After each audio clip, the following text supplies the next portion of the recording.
Hello food lovers, welcome back to Ratnam Ruchulu. Ratnam రుచుల్లో ఈరోజు నేను మీకోసం తీసుకొచ్చేసాను ఒక స్పెషల్ డిష్ అంటే ఏదో ఒక స్పెషల్ ఉండాలి కదండి. అదేనండి, ఇది మన వెయిట్ లాస్కి చాలా బాగా యూస్ అవుతుంది. అండ్ ఇది మనం నైట్ డిన్నర్లో తీసుకోవడం వల్ల మన వెయిట్ కంట్రోల్లో ఉండడంతో పాటు మనకు కావాల్సిన న్యూట్రియంట్స్ అన్నీ మనకు అందుతాయి. సో మీల్ మేకర్లో మనకి ప్రోటీన్ అంతా అందుతుంది కదండి. అలాగే దీనికి కాంబినేషన్గా మనం రాగి రొట్టె తీసుకుంటున్నాం అనమాట. సో రాగి రొట్టె తీసుకోవడం వల్ల మనకి రాగుల్లో ఎక్కువ కాల్షియం ఉంటుంది, అలాగే చాలా ఫిల్లింగ్గా కూడా ఉంటుంది. సో మరి ఈ రెండింటి కాంబినేషన్లో ఈ రెసిపీను ఇంట్లోనే చాలా ఈజీగా ఎలా ప్రిపేర్ చేసుకోవాలో నేనైతే చూపించేస్తాను. వీడియో ఎండ్ వరకు ఎక్కడ మిస్ అవ్వకుండా తప్పకుండా చూడండి. దీనికోసం ఒక ప్యాన్ తీసుకుని స్టవ్ ఆన్ చేసుకోవాలి. దాంట్లో 2 గ్లాసెస్ ఆఫ్ వాటర్ వేసుకుంటున్నామండి. సో 2 గ్లాసెస్ ఆఫ్ వాటర్ వేసుకున్న తర్వాత వాటర్ అనేది చక్కగా బాయిల్ అవ్వాలన్నమాట. సో ఇలా బాయిల్ అవుతున్నప్పుడు మనం సోయా చంక్స్ వేసుకుంటాము. సోయా చంక్స్ అంటారు, అలాగే దీన్ని మీల్ మేకర్ అని కూడా అంటారు. సో నేను ఇక్కడైతే పెద్ద సైజ్ మీల్ మేకర్ అయితే వేసుకున్నాను. మీరు కావాలంటే చిన్న సైజ్ కూడా వేసుకోవచ్చు. సో ఇవి మధ్య మధ్యలో తగులుతుంటే చాలా బాగుంటుంది. వెజిటేరియన్స్కి అయితే ఇది మంచి ప్రోటీన్ సోర్స్ అనేది చెప్పచ్చు. సో ఈ రకంగా ఒక పొంగు వచ్చిన తర్వాత మనము స్ట్రైనర్లో వేసేసుకుని స్ట్రెయిన్ చేసేసుకోవాలి. వేసుకున్న తర్వాత లాస్ట్లో కొంచెం చన్నీళ్ళు వేసుకుంటున్నానండి. కోల్డ్ వాటర్ వేసుకోవాలి. వేసుకుని ఇది పక్కన పెట్టేసుకుందాము. ఇప్పుడు మనం రాగి రొట్టె కోసం ముందుగా ఒక ప్యాన్ తీసుకుని దాంట్లో 1 కప్ ఆఫ్ వాటర్ తీసుకోవాలి. సో 1 కప్కి 1 కప్ రాగి పిండి వేసుకుంటాము. సో ఇది కొంచెం హీట్ అయిన తర్వాత దీంట్లో కొంచెం సాల్ట్ అండి, అలాగే ఒక స్పూన్ ఆయిల్ వేసుకుంటున్నాను. ఇలా బాయిల్ అవుతున్నప్పుడు మనం ఒకసారి జస్ట్ కలుపుకుంటూ రాగి పిండిని వేసుకోవాలన్నమాట. Same quantity 1 cup of water, అలాగే 1 కప్ ఆఫ్ రాగి పిండి వేసుకొని ఇట్లా మెల్లమెల్లగా కలుపుతూ ఉండాలండి. సో లంప్స్ అనేవి ఏమీ ఫామ్ అవ్వకుండా ఈ రకంగా కలుపుకోవాలి. సో ఇట్లా ఒక 2 మినిట్స్ ఉంచుకోవాలి స్టవ్ ఆన్ చేసుకొని. ఇలా అంతా కలుపుకున్న తర్వాత స్టవ్ ఆఫ్ చేసేసుకొని పక్కన పెట్టేసుకుందాము. ఈలోపు ఇది చల్లగా అవుతుంది. మీన్వైల్ మనం కర్రీ ప్రిపేర్ ఎలా చేసుకోవాలో చూసేద్దాము. సో ఇప్పుడు ఒక ప్యాన్ తీసుకుని దాంట్లో 2 టేబుల్ స్పూన్స్ ఆఫ్ ఆయిల్ తీసుకుంటున్నానండి. సో ఈ కర్రీకి కూడా ఆయిల్ చాలా తక్కువే పడుతుంది. అండ్ 1 క్యూబ్ ఆఫ్ బటర్ వేసుకుంటున్నాను. ఈ బటర్ అంతా మెల్ట్ అయిన తర్వాత దీంట్లో కొంచెం మసాలా దినుసులండి, లవంగాలు, యాలకులు, మిరియాలు, అలాగే దాల్చిన చెక్క చిన్న ముక్క. సో ఇది కొంచెం ఫ్రై అయిన తర్వాత దీంట్లో నేను 2 మీడియం సైజ్ ఆనియన్స్ చిన్న చిన్న పీసెస్గా కట్ చేసుకున్నానండి. సో అవి కొంచెం ఫ్రై అయిన తర్వాత దీంట్లో 2 పచ్చిమిర్చి యాడ్ చేసుకున్నాను. ఈ ఆనియన్స్ అయితే గోల్డెన్ బ్రౌన్ కలర్ వచ్చే వరకు ఫ్రై చేసుకోవాలండి. ఇవి ఫ్రై అయ్యేలోపు ఈ కర్రీలో గ్రేవీ కోసం మనం గ్రేవీ ఎలా ప్రిపేర్ చేసుకోవాలో చూసేద్దాము. ఈ గ్రేవీ కోసం మనకు కావాల్సిన ఐటమ్స్ వచ్చేసి కొత్తిమీర, పచ్చిమిర్చి, బాదం, జీడిపప్పు, అలాగే ఒక టమాటో. ఇవంతా మనం మిక్సీ చేసుకుని ఒక పేస్ట్ లాగా ప్రిపేర్ చేసుకోవాలండి. ఈలోపు ఆనియన్స్ అయితే ఫ్రై అయిపోయాయి కదండి. ఒకసారి మనం కలిపేసుకుని దీంట్లో అల్లం వెల్లుల్లి పేస్ట్ యాడ్ చేసుకోవాలండి. సో నేను ఇక్కడ 1 టేబుల్ స్పూన్ ఆఫ్ అల్లం వెల్లుల్లి పేస్ట్ వేసుకుంటున్నాను. సో చూసారా, ఈ ఆనియన్స్ అనేది గోల్డెన్ బ్రౌన్ కలర్ వచ్చేయాలన్నమాట. ఇప్పుడు దీంట్లో నేను 1 cup of green peas add చేసుకుంటున్నాను.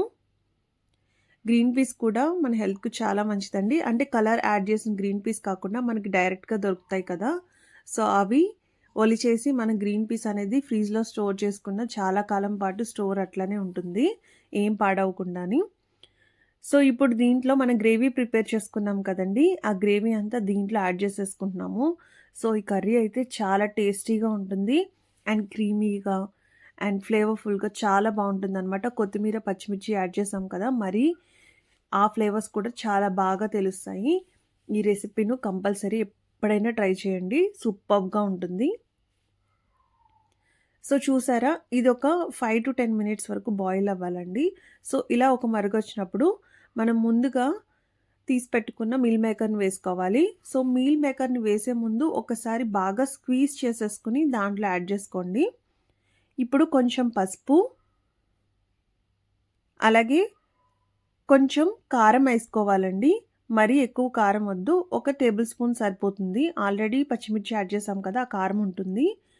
అలాగే హాఫ్ టేబుల్ స్పూన్ సాల్ట్ కూడా వేసుకోవాలండి. నేను ఇక్కడ క్రిస్టల్ సాల్ట్ తీసుకుంటున్నాను.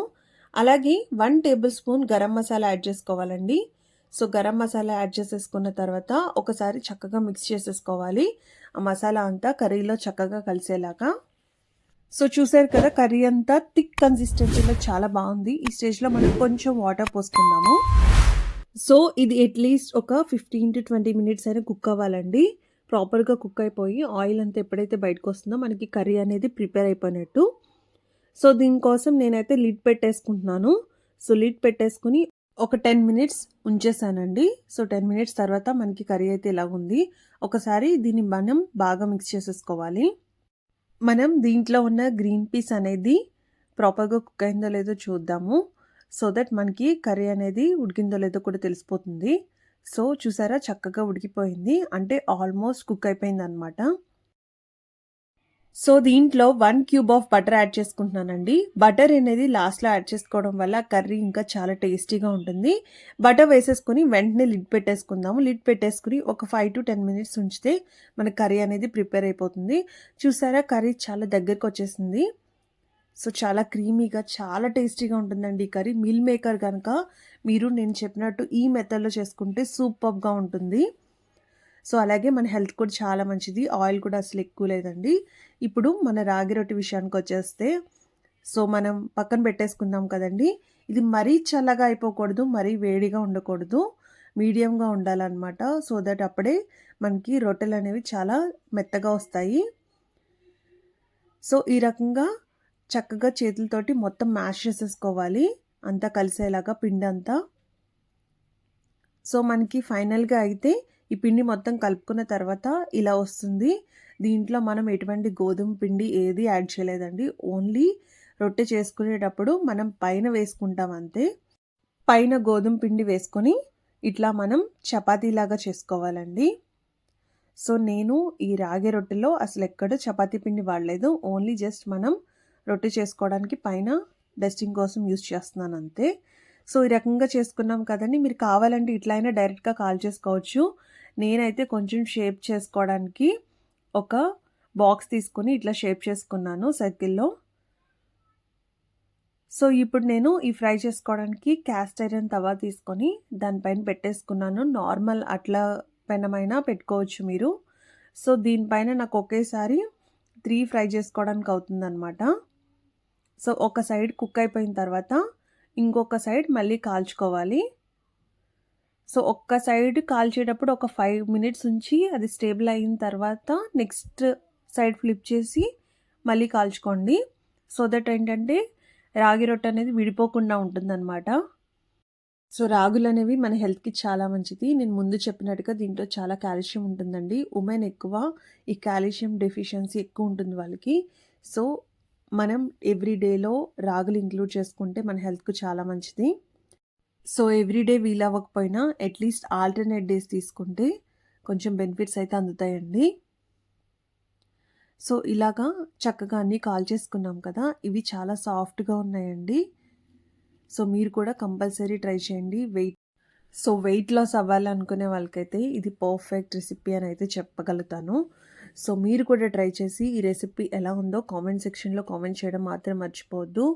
మరి మా రెసిపీస్ కనుక మీకు నచ్చినట్టయితే please do like, share and subscribe to Ratnam Ruchulu. మరిన్ని ఇంట్రెస్టింగ్ అండ్ టేస్టీ రెసిపీస్ కోసం చూస్తూనే ఉండండి. Thanks for watching. Bye. See you in next video.